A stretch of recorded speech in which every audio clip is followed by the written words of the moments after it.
Dear students, very good morning. Agriculture economics के जिस topic पर हम बात कर रहे थे उसका नाम था विपणन दक्षता, एफिशिएंसी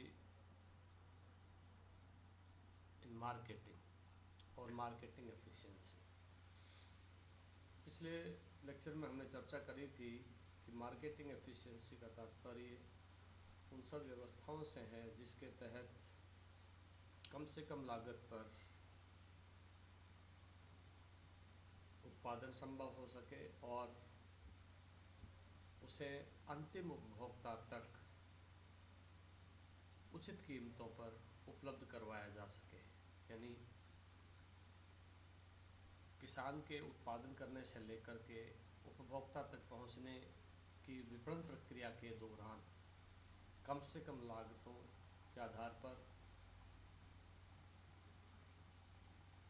उत्पादक को अधिक से अधिक लाभ कैसे पहुंचे, इसको विपणन दक्षता के अंतर्गत शामिल करते हैं। आज हम बात करेंगे विपणन दक्षता के कुछ इंडिकेटर्स हैं, संकेतक हैं। यानी विपणन दक्षता इन संकेतकों के माध्यम से दर्शाई जा सकती है, जिसमें पहला है मार्केटिंग मार्जिन, या जिसको कहते हैं बाजार मार्जिन। बाजार मार्जिन क्या है? मोटे तौर पे ज़्यादातर मामलों में उच्च विपणन मार्जिन को मार्केटिंग में घोर अक्षमता का एक प्रमुख सबूत माना जाता है। यानी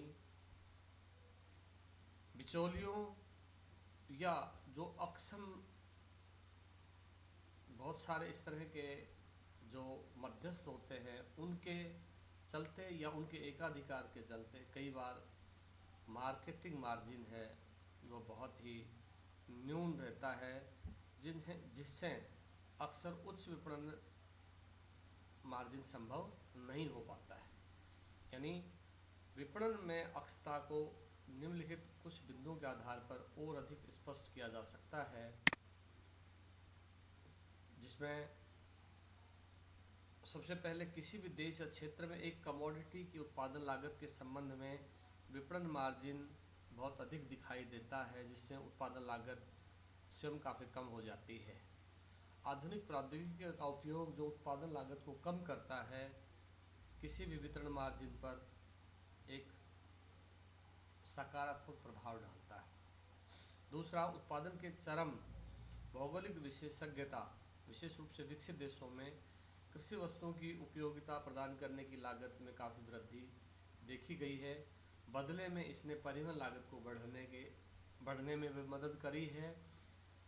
इस तरह से विपणन लागतों की भरपाई के लिए विपणन दक्षता को ध्यान में रखा जाना बहुत आवश्यक है। तीसरा, खाद्य उत्पादों में सन्निहित, खाद्य उत्पादों में नाशवान और गैर नाशवान दोनों तरह के खाद्य पदार्थ शामिल होते हैं। उसमें जो इम्प्लाइड है, जो सन्निहित है, समय उपयोगिता, समय के साथ साथ उसकी बढ़ी हुई उपयोगिता की व्यवस्थित विपणन हेतु अतिरिक्त भंडारण की आवश्यकता होती है, अतिरिक्त प्रसंस्करण लागत की आवश्यकता होती है, और इस तरह से इससे विपणन दक्षता को बनाए रखने में मदद मिलती है।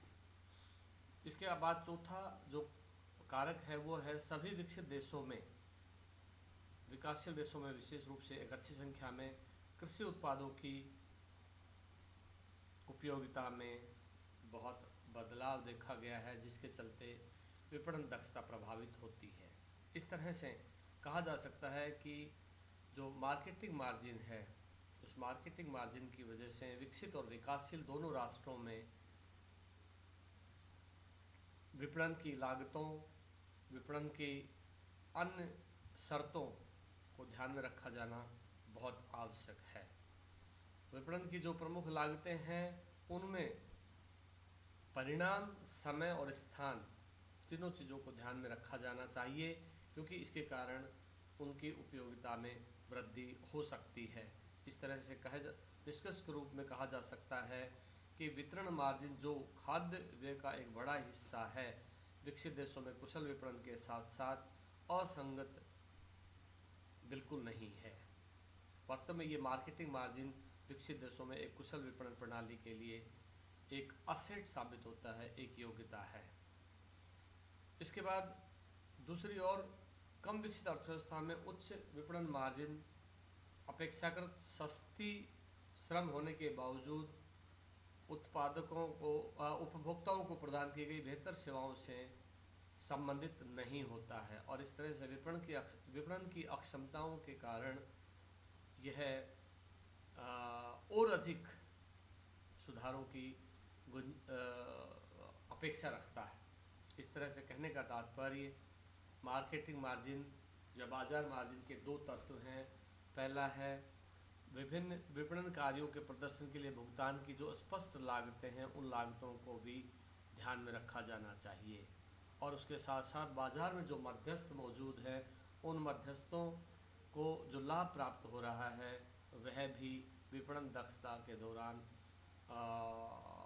मद्देनज़र रखा जाना चाहिए। इस तरह से कहने का तात्पर्य यह है कि विकासशील देशों में बिचौलियों के मुनाफे का अध्ययन आमतौर पर निम्नलिखित वस्तुओं की लागतों की अनदेखी अवश्य होती है, लेकिन जो कारक हैं उन कारकों का भी ध्यान रखा जाना चाहिए, जैसे किसानों, उपभोक्ताओं या अन्य बिचौलियों को मध्यस्थों द्वारा उधार दिए गए धन पर जो लागत आती है उसे ध्यान में रखा जाना चाहिए।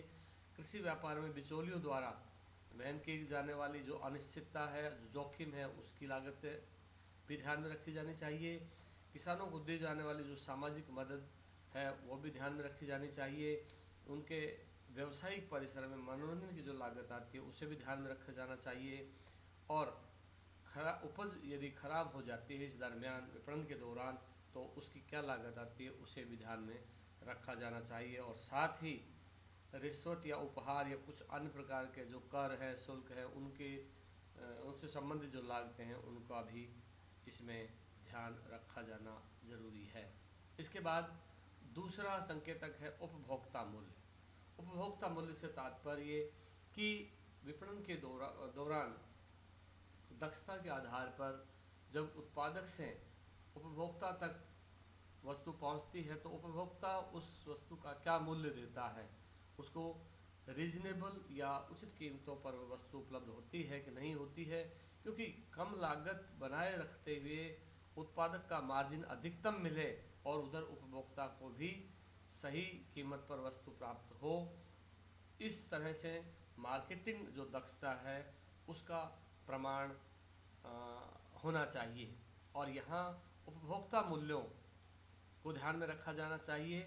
उपभोक्ता मूल्यों के लिए ज़रूरी है कि उपभोक्ता की आय, प्रभावी मांग, धन की आपूर्ति, वस्तुओं के वैकल्पिक और जो पूरक मूल्य हैं उनको, उसके साथ साथ जो मौसमी तत्व हैं, विपणन मार्जिन है, राज्य की मूल्य की नीतियां हैं और सामान्य मूल्य स्तर, इन चीज़ों का भी ध्यान रखा जाना चाहिए, क्योंकि कीमतों में वृद्धि को आमतौर पर बिचौलियों द्वारा कृत्रिम रूप से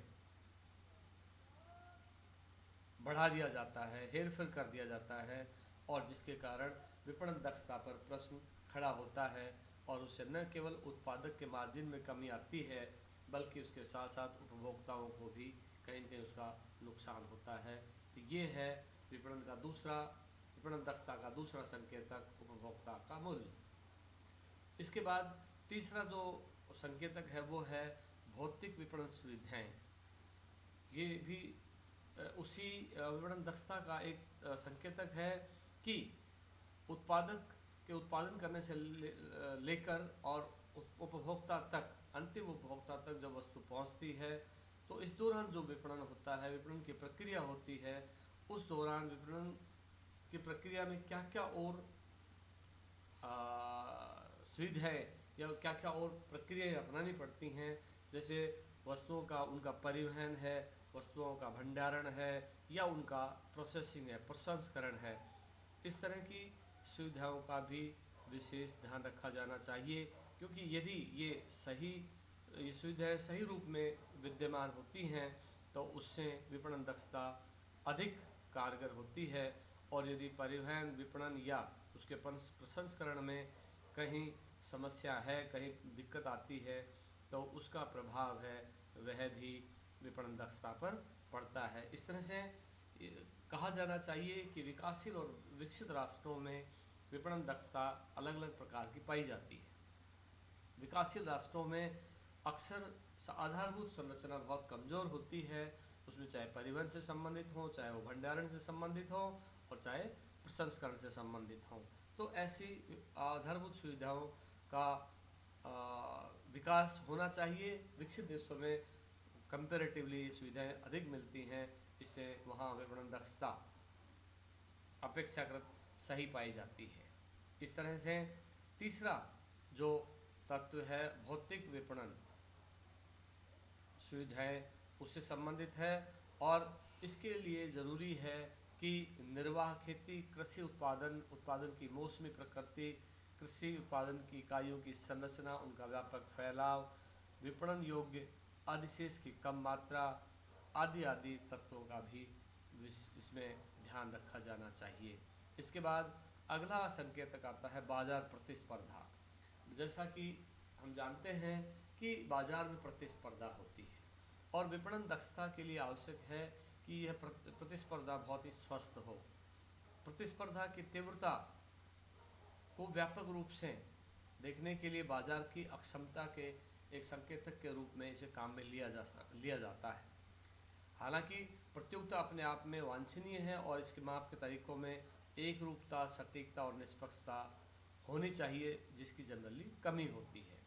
कहने का तात्पर्य, बाजार प्रतिस्पर्धा में किसी भी कमी के लिए विकासशील देशों में नीति निर्माताओं को दोष देना